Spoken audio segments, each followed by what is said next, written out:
استاد پخته سابق مکانیزاتور نامدار دو کرات گیرنده مکافات دولتی در ساحه کشاورزی ملکه قربانووا در ناحیه واسه با مهنت صافدلانه‌اش در بخش کشاورزی امروز هم در پهلوی پیشقدمان استحصالات می باشد. این منزل استقامتی ملکه است. در این سن و سال بکار نمیشیند. در زمین نزد حولگی این سبزوات حاصل کشتی تکراری است. در دهات به نام میرعلی محمدعلیف با شغل دهقانی و استفاده ثمرناک زمین نمونه عبرتی همدهگان می باشد. زمین نزد حولگی من در 3 سوتیخ زمین بودرینگ کردم. بودرینگ حاضر نموش خوبه بانک کشتم. البته نه زمینی مقصد که خوجگیر زمینی نزد حولگی هم باید که ما پوره ثمرناک استفاده بریم از اون استفاده بریم و از اون منبع خوجگی درآمد خونمون باید کنیم. ملکه دهقان است و میگوید که از این شغل برکت یافته اهل عائله از پی او رفتند. در خوجگی دهقانی به نام فریز 6 هکتار زمین را ثمرناک استفاده می نمایند. در مساحت 2 هکتار زمین بعد جانوری حاصل غله محصولات های سبزواتی در کشتی تکراری کاریدند.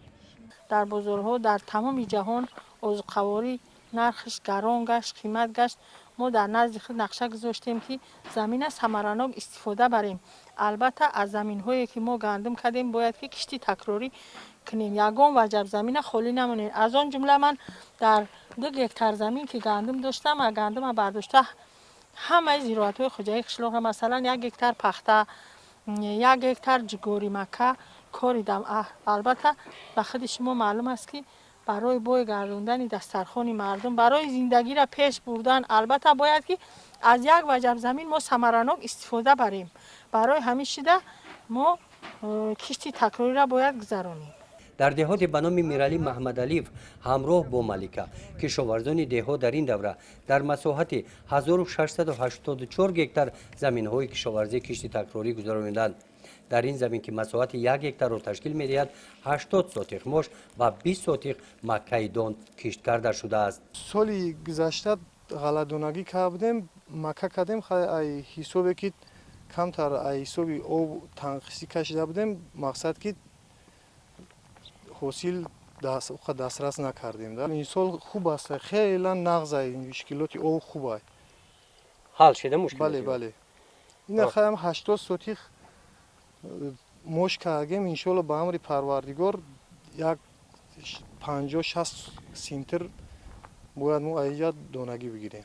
در خوجگی دهقانی به نام عزیزالله نورخانوف باشد.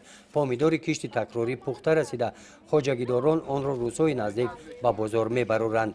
حبیب نورخانوف با استفاده از تخمی صفتش اعلی و مصلحت متخصصان انا همین طور در کشتی تکراری حاصل بلند پامیدار به دست آورده است.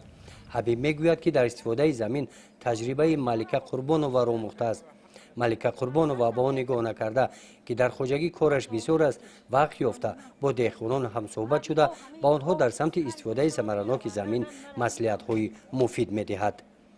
گزارش خواجه نظریف خدای نظر ظهوروف از ناحیه واسه برای برنامه اطلاعاتی نوید.